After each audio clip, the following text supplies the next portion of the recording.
छोटा लियो एक ऐसा लड़का था जिसके पैर आमतौर पर स्कूल जाते समय नाचते थे। उसके छोटे से गांव के स्कूल तक का रास्ता उसके दिन का सबसे पसंदीदा हिस्सा था।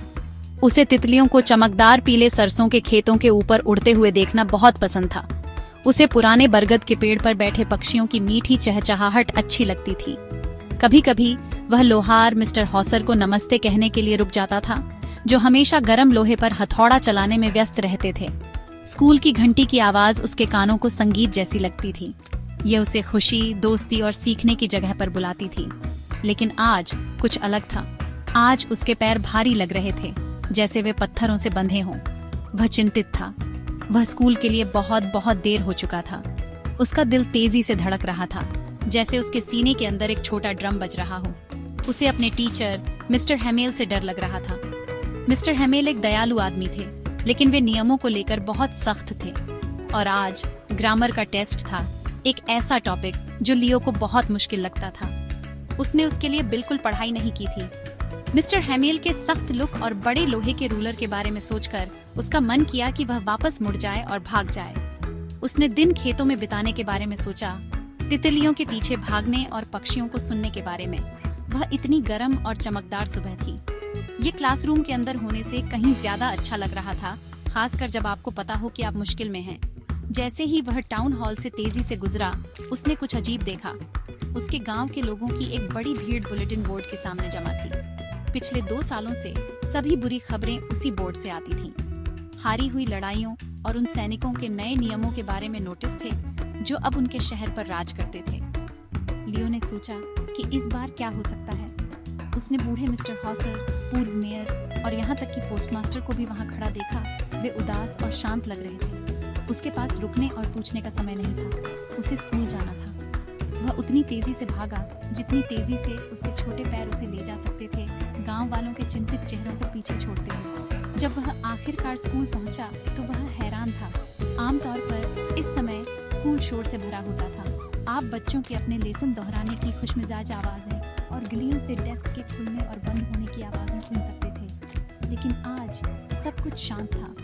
ये रविवार की सुबह जितना शांत था। उसने खिड़की से झांका और अपने क्लासमेट्स को पहले से ही अपनी सीटों पर बैठे देखा। उसके टीचर मिस्टर हेमेल अपने बड़े लोहे के रूलर को अपनी बगल में दबाकर इधर उधर घूम रहे थे। लियो बहुत डरा हुआ था। वह जानता था कि उसे दरवाजा खोलना होगा और सबके सामने अपनी सीट तक जाना होगा। उसने महसूस किया कि शर्म और डर से उसका चेहरा लाल हो गया था। गहरी सांस लेकर लियो ने धीरे से दरवाजा खोला और क्लासरूम में दाखिल हुआ। उसे उम्मीद थी कि मिस्टर हेमेल गुस्सा होंगे और उसे जोर से डांटेंगे, लेकिन इसके बजाय उसके टीचर ने उसे एक कोमल भाव से देखा। अपनी जगह पर जल्दी जाओ, छोटे लियो, उन्होंने धीरे से कहा। हम तुम्हारे बिना ही शुरू कर रहे थे। लियो अपने टीचर की दयालुता से हैरान था। वह जल्दी से अपनी डेस्क पर गया और बैठ गया, अभी भी अपनी सांसें सामान्य करने की कोशिश कर रहा था। जब वह ठीक से बैठ गया, तभी उसने कमरे में चारों ओर देखा। उसने चुप्पी से भी ज्यादा कुछ असामान्य देखा। क्लासरूम आज अलग लग रहा था, एक अजीब और गंभीर भावना से भरा हुआ था। उसने अपने टीचर मिस्टर हेमेल को देखा और वह चकित रह गया। मिस्टर हेमेल ने अपने सबसे अच्छे कपड़े पहने थे। उन्होंने अपना सुंदर हरा कोट, अपनी झालरदार कमीज और वह छोटी काली रेशमी टोपी पहनी थी, जो वे केवल खास दिनों पर पहनते थे, जैसे इनाम वितरण दिवस या निरीक्षण दिवस। लियो ने उन्हें किसी भी सामान्य स्कूल के दिन ऐसे कपड़े पहने कभी नहीं देखा था। उसने सोचा कि यह खास अवसर क्या हो सकता है। क्या यह कोई सरप्राइज सेलिब्रेशन था? लेकिन फिर उसने अपने क्लासमेट्स के चेहरों को देखा और वे खुश या उत्साहित नहीं लग रहे थे। वे गंभीर और थोड़े उदास लग रहे थे, ठीक वैसे ही जैसे टाउन हॉल में लोग थे। पूरा कमरा एक गंभीर चुप्पी से भरा हुआ था, जिससे लियो असहज महसूस कर रहा था। फिर लियो की नजर क्लासरूम के पीछे गई। वह यह देखकर चौंक गया कि पीछे की बेंचें, जो हमेशा खाली रहती थीं, गांव के लोगों से भरी हुई थीं। बूढ़े मिस्टर हॉसर वहां बैठे थे, अपनी 3 कोने वाली टोपी पहने हुए। पूर्व मेयर भी वहां थे और पुराने पोस्टमास्टर भी। और भी कई लोग थे। सभी बहुत गंभीर और उदास दिख रहे थे। वे छात्रों की तरह चुपचाप बैठे थे, अपनी गोद में पुरानी किताबें खोले हुए थे। लियो समझ नहीं पा रहा था कि वे सब यहाँ क्यों थे। बड़े लोग हफ्ते के दिन क्लासरूम में आकर क्यों बैठेंगे? ये सब बहुत भ्रमित करने वाला था और उसके छोटे से दिल को भारी कर रहा था। मिस्टर हेमेल उनके सामने खड़े थे। उनकी आंखों में गहरी उदासी थी। सामान्य ऊर्जा और सख्ती गायब थी। आज वे एक अलग व्यक्ति लग रहे थे, बड़े और ज्यादा थके हुए। उनके हाथ में एक कागज का टुकड़ा था और उनकी मुट्ठियां सफेद पड़ गई थीं। खिड़की से सूरज की रोशनी आ रही थी, हवा में नाचते धूल के कणों को रोशन कर रही थी, लेकिन यह कमरे में कोई गर्माहट नहीं ला रही थी। चुप्पी इतनी गहरी थी कि आप एक मक्खी की भिनभिनाहट सुन सकते थे। लियो ने अपने टीचर से गांव वालों की ओर और वापस अपने दोस्तों की ओर देखा। वह जानता था कि कुछ महत्वपूर्ण होने वाला था, कुछ ऐसा जो सब कुछ बदल देगा। मिस्टर हैमिल अपनी कुर्सी से उठे और बहुत कोमल और उदास आवाज में उन्होंने एक ऐलान किया। मेरे बच्चों, उन्होंने शुरू किया। उनकी आवाज थोड़ी कांप रही थी। यह आखिरी सबक है जो मैं तुम्हें दूंगा। वे रुके और कमरा और भी शांत हो गया।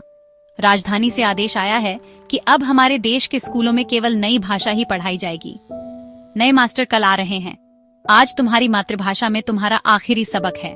मैं चाहता हूं कि तुम बहुत ध्यान दो। ये शब्द लियो पर बिजली की तरह गिरे।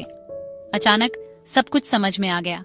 टाउन हॉल में भीड़, शांत स्कूल, क्लासरूम में गांव वाले और उसके टीचर के बढ़िया कपड़े। पछतावे की एक लहर लियो पर छा गई। यह उसकी अपनी भाषा में उसका आखिरी सबक था और वह इसे पढ़ना या लिखना मुश्किल से जानता था। उसे क्लास में ज्यादा ध्यान न देने के लिए बहुत अफसोस हुआ। उसे वे सभी बार याद आए जब उसने पक्षियों के घोंसले खोजने या नदी पर फिसलने के लिए स्कूल छोड़ दिया था। उसकी किताबें, जो थोड़ी देर पहले इतनी बोझिल लग रही थीं, अचानक पुराने दोस्तों जैसी लगने लगी जिन्हें वह हमेशा के लिए खोने वाला था। उसकी ग्रामर की किताब और उसकी इतिहास की किताब अब कीमती खजाने थे। उसने मिस्टर हैमिल के बारे में सोचा, जिन्होंने उसी स्कूल में 40 साल तक पढ़ाया था। ये खबर उनका दिल तोड़ रही होगी। लियो ने अपने टीचर को देखा और पहली बार उसने उस आदमी को देखा, सिर्फ सख्त मास्टर को नहीं। उसने एक ऐसे व्यक्ति को देखा जिसने अपना पूरा जीवन गांव के बच्चों को उनकी भाषा सिखाने में लगा दिया था। उसे अब समझ में आया कि गांव वाले क्यों आए थे। वे टीचर को उनकी 40 साल की वफादार सेवा के लिए धन्यवाद देने आए थे। वे अपने देश और अपनी भाषा के प्रति सम्मान दिखाने भी आए थे, जो उनसे छीनी जा रही थी। उन्हें अफसोस था, ठीक लियो की तरह, कि जब उन्हें मौका मिला था तो उन्होंने अपनी भाषा को ज्यादा महत्व नहीं दिया था। यह खुद के एक हिस्से को अलविदा कहने का उनका तरीका था। मिस्टर हैमिल ने फिर सबक शुरू किया। उन्होंने अपनी भाषा के बारे में बात की, उसे दुनिया की सबसे सुंदर, सबसे स्पष्ट और सबसे तार्किक भाषा बताया। उन्होंने उनसे कहा कि उन्हें इसे अपने बीच सुरक्षित रखना चाहिए और इसे कभी नहीं भूलना चाहिए। उन्होंने समझाया कि जब लोग गुलाम होते हैं, जब तक वे अपनी भाषा को मजबूती से पकड़े रहते हैं, तब तक ऐसा लगता है जैसे उनके पास अपनी जेल की चाबी है। उन्होंने इतने प्यार और जुनून से बात की। लियो ने पूरे दिल से सुना। उसने पहले कभी इतनी ध्यान से नहीं सुना था। यह इतना आसान, इतना सरल लग रहा था।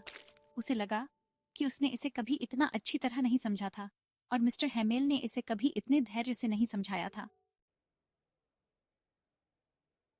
ग्रामर के लेसन के बाद उनका राइटिंग का लेसन था।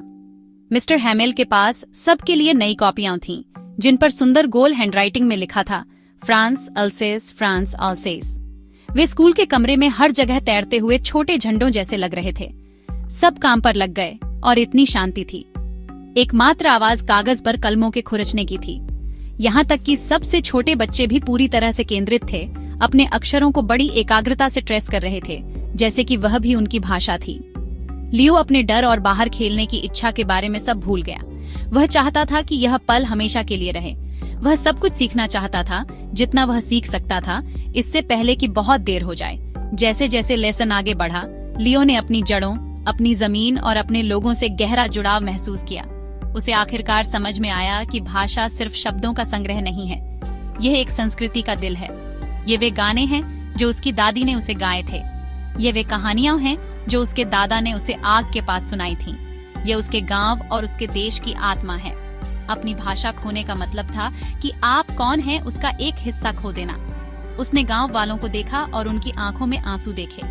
उसने मिस्टर हैमिल को देखा जो सीधे और गर्व से बैठे थे, स्कूल के छोटे से कमरे में हर चीज को ऐसे देख रहे थे जैसे वे उस याद को हमेशा के लिए अपने दिमाग में बसा लेना चाहते हों। अचानक चर्च की घड़ी में 12 बजे।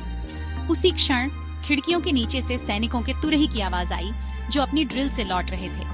मिस्टर हैमिल अपनी कुर्सी पर बहुत पीले पड़कर खड़े हुए। उन्होंने बोलने की कोशिश की, लेकिन किसी चीज ने उनका गला घोंट दिया। वे जारी नहीं रख पाए।